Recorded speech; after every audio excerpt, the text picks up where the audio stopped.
আমরা গণতন্ত্রের একটি দ্বার মুখে দাঁড়িয়ে আছি। আমরা দেখেছি গণ অভ্যুত্থান পরবর্তী সময়ে বিচার এবং সংস্কার নিয়ে নানান রাজনৈতিক মহলে কি ধরনের তালবাহানা হয়েছে।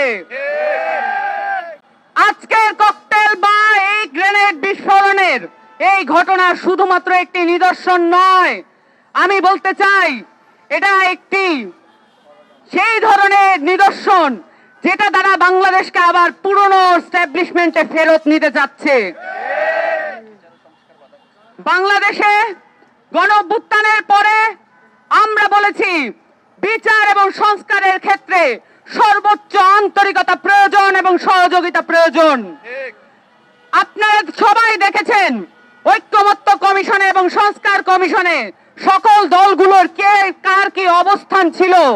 জনগণের কাছে তা পরিষ্কার, কারা বিচার চায়, কারা সংস্কার চায় আর কারা চায় না, এবং কোন মাত্রায় অসহযোগিতা করলে আজকে 10 মাস পরেও আমরা দৃশ্যমান বিচার এবং সংস্কার দেখতে পাচ্ছি না।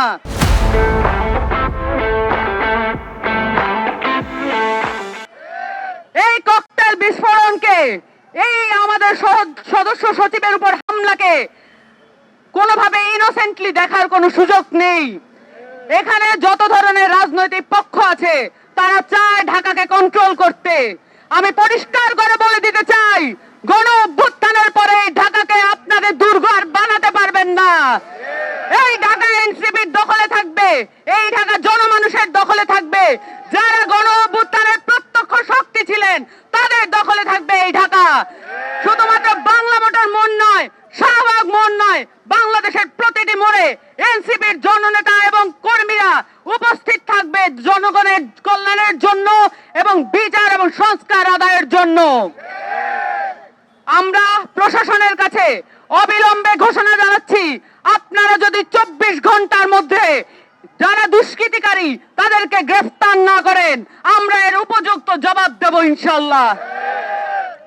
আপনাদের সকলকে আহ্বান জানাচ্ছি, দেশের কোনায় কোনায় যত ধরনের অন্যায় অবিচল আর যত বিশৃঙ্খলা আছে, যত চাঁদাবাজি আছে, যত ককটেল বিস্ফোরণ হবে, সেগুলার জবাব মুখোমুখি দেবেন। আপনাদের সকলকে আহ্বান জানাচ্ছি, আইন শৃঙ্খলা পরিস্থিতির প্রতি আপনারা নজর রাখবেন এবং জনগণের পাশে থাকবেন সব সময়।